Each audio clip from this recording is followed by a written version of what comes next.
بسم الله الرحمن الرحيم. الخطبة إذا تلقى في وقت الظهر قبل الصلاة.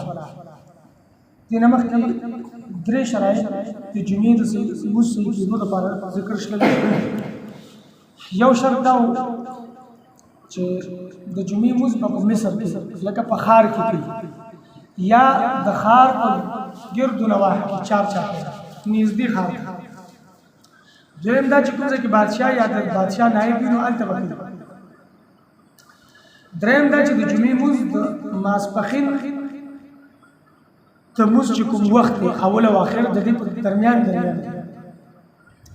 لکه اول وخت نه وروسته او د اخر نه مخکې ماسپښین لمونځ چې کوم وخت دی دغه د جمعې وخت دی دې وخت کې به کوي دې نه مخکې وروسته جایز نه. اوس څلورم شرط چې خطبه به د جمعې د لمونځ لپاره وي او دا خطبه اذا تلقى في وقت الظهر قبل الصلاه د لمونځ نه مخکې به وي او دا به د ماسپښین په وخت کې وي.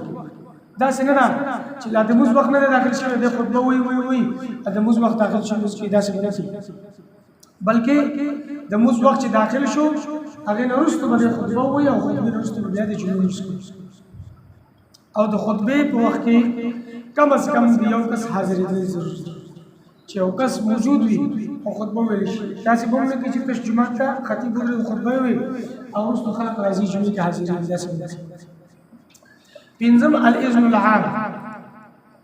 کوم ځای کې چې جمعه کوي هلته به عامو خلکو ته اجازه دي لکه جامع مسجد دی یا هسې یو ځای دی یا یو بیټک دی یو کمره ده نو عامو خلکو ته به اجازه دي. داسې به نه چې یو څو مخصوص کسان دي هغه راغلل نور ور بند کړو نور چاته اجازه د لمونځ نشته.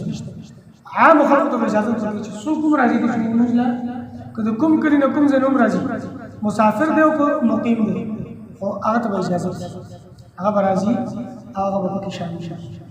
او شپږم ان تقام بجماعت د جمعې لمونځ په جمع سره کوي. د جمعې لمونځ بغیر جمع نه شي کېدای چې یوازې درځل او دوه رکعات د جمعې فرض لمونځ ادا کوو داسې نه شي کېدای بلکې جمع سره به کوي. او د جمعې لمونځ د جمع دپاره شرط څه دی؟ وتنعقد الجماعة في صلاة الجمعة بثلاثة رجال سوى الامام. امام نه علاوه درې سړي د جمعې لمونځ لپاره شرط چې د دریو نه کمي امام دی دوه ورسره ولاړ دي یا یو ولاړ دی د جمعې لمونځ نه کېږي. امام نه علاوه درې کسان مقتدیان دا د جمعې د لمونځ لپاره ضروري او لازم دي. اذا اما المسافر دا یو جدا مسله ده. یو مسافر دی چونکې مسافر مې خو د جمعې لمونځ نه دی فرض په دغو ځان یې دوه رکعته دي د ماسپښین خو چې دی راغی او د امام جوړ شو د جمعې په لمونځ کې او نور خلک ورپسې د جمعې لمونځ یې ادا کړو نو دا لمونځ صحیح شو.